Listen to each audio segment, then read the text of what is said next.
7월 28일 말씀으로 여는 하루.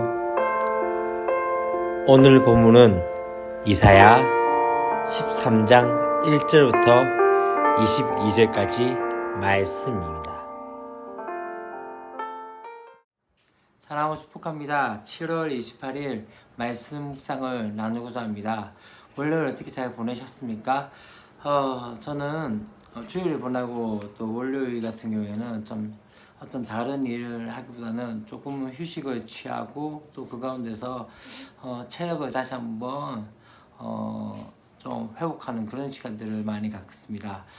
특별히 오후에는 또 요한이와 함께 시간들을 보내면서 또 아이와 함께 눈 맞추는 그런 시간들을 좀 많이 가지려고 노력합니다.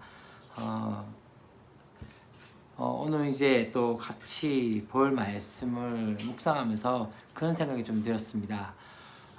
세상의 관세와 권력들이 어쩌면 영원할 것 같지만은 그렇지 않다는 것들을 다시 한번 느낀 것 중에 하나입니다. 특별히 코로나19 사태로 인해서 되어졌던 것 중에 하나가 여전히 가장 영원할 것 같았던 미국이라는 그 땅 가운데서 그 땅이 지금 가장 코로나가 심하고 또 그렇게 되어진 그 모습들 보면서 어떻게 저렇게 될 수 있을까라고 생각하는 경우들이 있고, 또한 여러 가지 생각들 가운데 참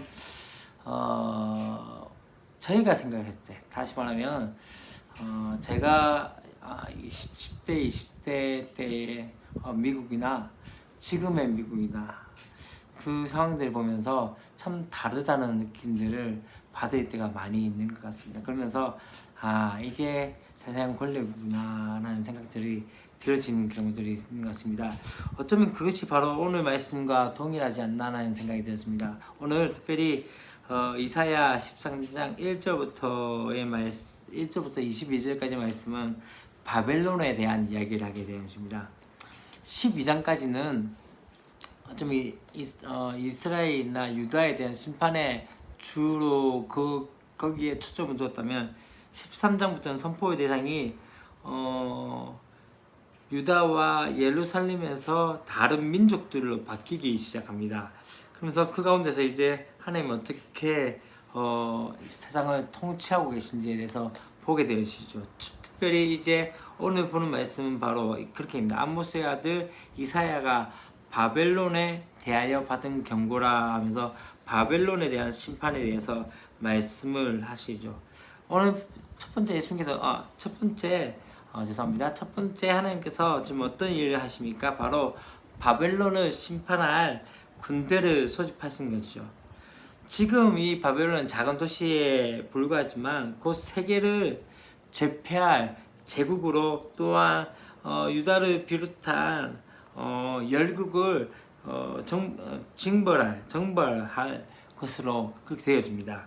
근데 이 바벨론도 어떻게 됩니까? 하나님의 공의로운 심판 가운데는 어떻게 합니까? 그 심판을 피할 수 없는 거죠. 교만하고 포악한 바벨론을 심판하시기 위해서 어떻게 하십니까? 먼 나라로부터 용사를 모으시고 사기 충전한 그 군대를 검열하십니다. 그래서 어떻게 합니까? 그것을 통해서 이제는 다시 이 가운데 심판하시는 그 모습들을 보게 되시는데요. 그래서 6절부터의 말씀 가운데 이제 그날에 대해서 이야기합니다. 여호와의 날인데 그 여호와의 날은 무엇입니까? 바벨론을 심판하시는 날로서 그렇게 나타나게 되어지는 것이죠. 그렇게 되어지면서 어떻게 합니까? 그날에 악인에게 놀람과 두려움의 날, 그렇게 되어지겠죠. 그러나 중요한 것 중에 하나는 하나님을 의지하는 자들에게는 이 날이 어떤 날입니까? 우리가 참 중요한 것 중에 하나는, 그때는 주께서 그들을 바로 겸손한 자를 신원하시고 구원하시는 기쁨의 날이란 것이죠. 여러분, 참 우리 가운데 요한계시록을 볼 때마다 그런 생각들이 있습니다. 두렵고 떨림이 있지만 더 중요한 것 중에 하나는요, 그날은 우리에게는 심판의 날이 아니라 우리에게 상 주신 날이기 때문에 우리는 말세를 바라보면서 다시 한번 주님 다시 오실 것을 바라보며 마라나타를 외쳐야 될 이유가 거기 있는 것 같습니다. 그렇게 되어질 뿐만 아니라 이제는 어떻게 됩니까? 이제 또 세상에 대해서 어떤 특징이 되는지에 대해서 11절부터 18절까지 말씀 가운데 이야기합니다. 바로 악과 오만에 대해서 심판하신 거죠. 바로 바벨론 특징은 다른 것이 아닙니다. 폭력과 교만입니다. 이들은 폭력을 정당하다고 이야기하고 있고, 그러면서 무죄한 자의 피를 흘리면서도 부끄러워하지 않고 있는 그 모습들을 보게 되십니다. 그래서 하나님께서 어떻게 하십니까?